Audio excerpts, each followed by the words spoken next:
సత్యస్వరూపి అయిన దేవునికి స్తోత్రములు. ఆయన యందు బలపడుతున్నటువంటి మీకు వందనములు. 2026 జనవరి 10వ తారీఖు ఏర్పరచబడిన దైవవాక్యం మత్తయి 3:16.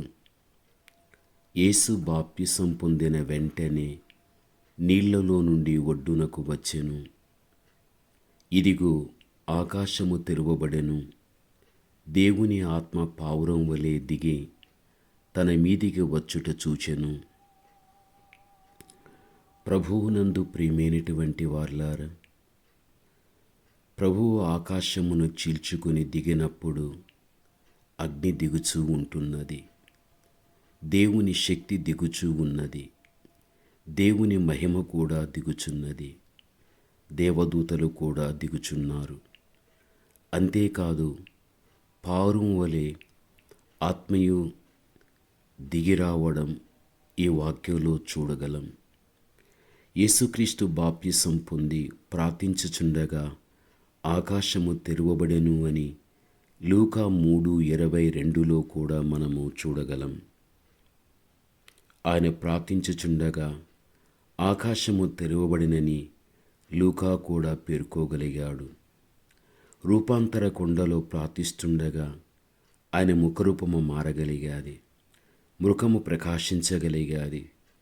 గెత్సెమనే తోటలో ఆయన ప్రార్థిస్తుండగా ఆకాశము నుండి దేవదూత దిగి ఆయన బలపరచగలిగాది. ప్రార్థించే వారికి నిశ్చయముగా ఆకాశము తెరవబడగలుగుతుంది. వారి మీదికి పావురం వలె ఆత్మ దిగిరావడం కూడా జరుగుతుంది. పావురం ఆత్మకు సాదృశ్యమైనటువంటిది. పక్షిరాజు, కాకి, నెమలి వంటి పక్షులతో పరిశుద్ధాత్మ పోల్చబడలేదు. సాత్వికం గల పావురముతో పోల్చబడగలిగాది. పావురము మెత్తనిది, అందరూ కోరుకోదగినది, చేదు సంచి లేనిది, కపటము లేనిది, వివేకం కలిగినది. పావురము కన్నులు ఎప్పుడూ చెమ్మగిల్లి ఉంటాయి. పావురం వలె పరిశుద్ధాత్మ దిగినప్పుడు క్రీస్తు పరిశుద్ధాత్మతో అభిషేకించబడ్డం మనం చూస్తూ ఉంటున్నాము. ప్రభువునందు ప్రియమైనటువంటి వాళ్ళ, పావురం వలె పరిశుద్ధాత్మ దిగి వచ్చినప్పుడు ఆ అభిషేకాన్ని ప్రభువు పొందుకోగలిగాడు.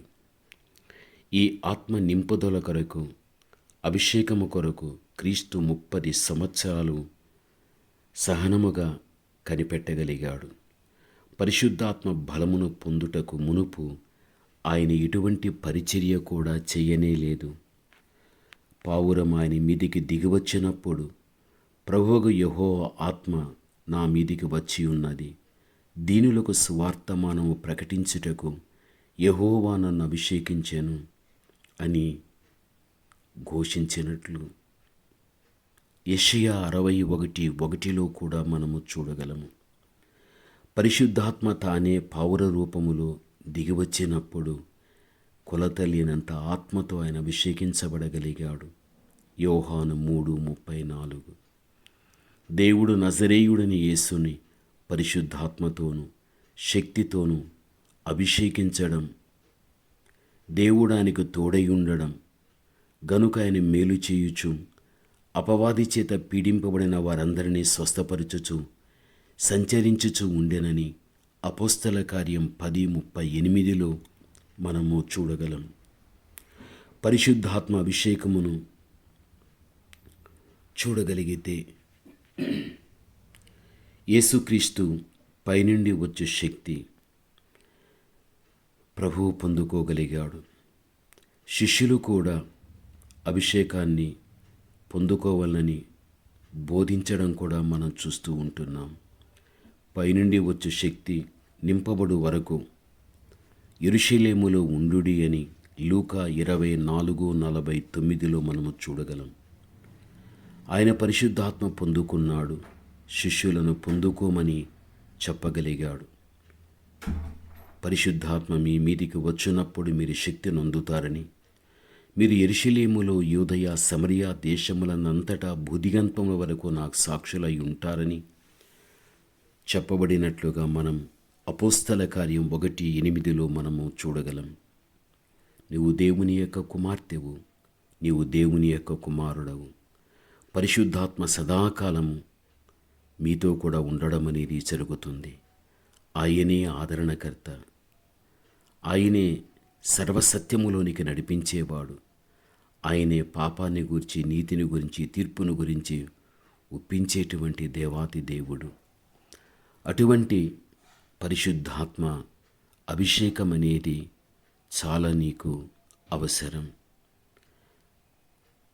మనమెంత పరిశుద్ధత మనము కలిగి ఉంటామో అలాంటి బిడలకు పరిశుద్ధాత్మ సమీపముగా ఉండి ఆ ఆత్మచేత అలాంటి వారు అభిషేకించబడడం అన్నది జరగగలుగుతుంది. ఈ పరిశుద్ధాత్మకు ఉన్నటువంటి మరో పేరు ఆదరణకర్త. నిజమే, పరిశుద్ధాత్మ ఆదరణకర్త. బైబిలు చెబుతూ ఉంటున్నది. యోహాను సువార్త 14:16 దేవుని కుమారుడు, దేవుని కుమార్తెగా ఏ విషయములో నీవు ఆదరించబడాలో, నెమ్మది పొందాలో, నీ జీవితంలో సంతోషం కావాలో కేవలం పరిశుద్ధాత్మ యొక్క మూలముననే జరగగలుగుతుంది. బైబిల్ మనకు తెలియపరుస్తున్నది. కాబట్టి దేవుని యొక్క కుమారుడు, కుమార్తెగా దేవా, ఒక యోగ్యమైనటువంటి జీవితాన్ని కలిగినటువంటి, మీరు కోరుకోదగినటువంటి పరిశుద్ధతలో ప్రయాణం చేసేటువంటి నా మీద కూడా మీ పరిశుద్ధాత్మ అభిషేకము రాని తండ్రి. ఆత్మ ద్వారా నేను ఆదరింపబడుతూ భవిష్యత్తు నడిపించుకొని అని దేవుని యొక్క సన్నిధానంలో నీవు ప్రార్థించేటువంటి వ్యక్తివిగా ఉండాలి. ప్రార్థన. పరమతండ్రి అయిన మా దేవ, మీకు వందనములు చెల్లిస్తున్నాను. దేవా, మీ బిడ్డలను తండ్రి మీరు ఆత్మతో అభిషేకించండి. ఆత్మ ద్వారా తమ జీవితాలు ఆదరింపబడనివ్వండి, తమ కుటుంబం ఆదరింపబడనివ్వండి. పరిశుద్ధాత్మే కుటుంబ వ్యవస్థలో ఉన్న యజమానురాలను, వారికి సంతానంగా ఇచ్చిన పిల్లలందరినీ కూడా ఆదరించి నడిపించని యేసయ్య నామములో ప్రార్థన చేస్తున్నాము తండ్రి. ఆమేన్.